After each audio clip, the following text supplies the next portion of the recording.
Hello बच्चों, let's see the question. The question is which of the following are correct for axolotl larva? तो यहाँ पे हमें 1, 2, 3 statements दे रखा है और पूछ रहा है कि कौन सा यहाँ पे करेक्ट है regarding axolotl larva.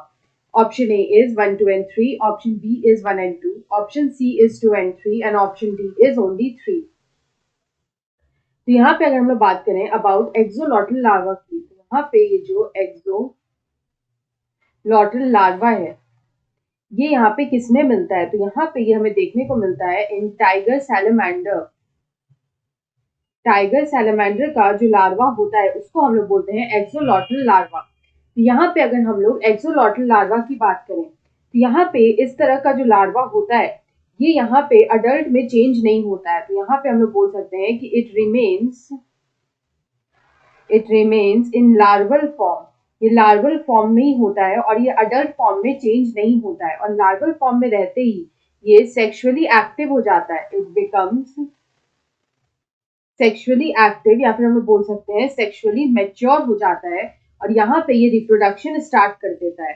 It start reproduction. तो इस तरह का जो फेनोमेना है जिसमें कि लार्वा एडल्ट में डेवलप नहीं करके लार्वल स्टेज में ही सेक्सुअली मैच्योर होकर रिप्रोडक्शन स्टार्ट कर देता है, इस तरह का जो फेनोमेना होता है इसी को हम लोग बोलते हैं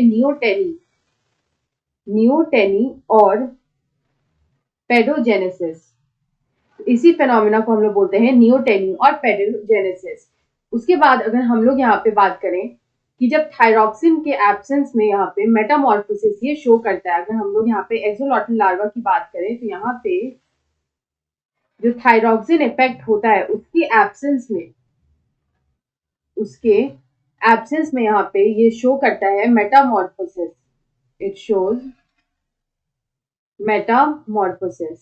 तो यहाँ पे हम देख सकते हैं कि हमारा जो दो स्टेटमेंट है वो यहाँ पे करेक्ट है विच इज 1 and 2. तो यहाँ पे हमारा जो फर्स्ट स्टेटमेंट है उसमें यहाँ पे लिखा है कि it shows neoteny and paedogenesis. वो हम लोग देख चुके हैं कि यहाँ पे ये पेडोजेनेसिस और नियोटेनी जो है वो यहाँ पे शो करता है. और उसके अलावा जो सेकंड स्टेटमेंट है उसमें लिखा है कि absence of thyroxine effect Metamorphosis. यहाँ पे ये जो है थायरॉक्सिन इफेक्ट का जो एब्सेंस है उसमें मेटामॉर्फोसिस जो है वो यहाँ पे शो करता है. उसके बाद थर्ड में लिखा है it is the larva of Hemichordata. ये गलत है क्योंकि ये लार्वा होता है टाइगर सैलमेंडर का. तो यहाँ पे अगर हम इस क्वेश्चन का करेक्ट आंसर देखें तो यहाँ पे जो है हमारा फर्स्ट और सेकंड स्टेटमेंट यहाँ पे करेक्ट है. सो ऑप्शन बी में दे रखा है 1 and 2. So option B is the right answer. I hope you understood it well. Best of luck.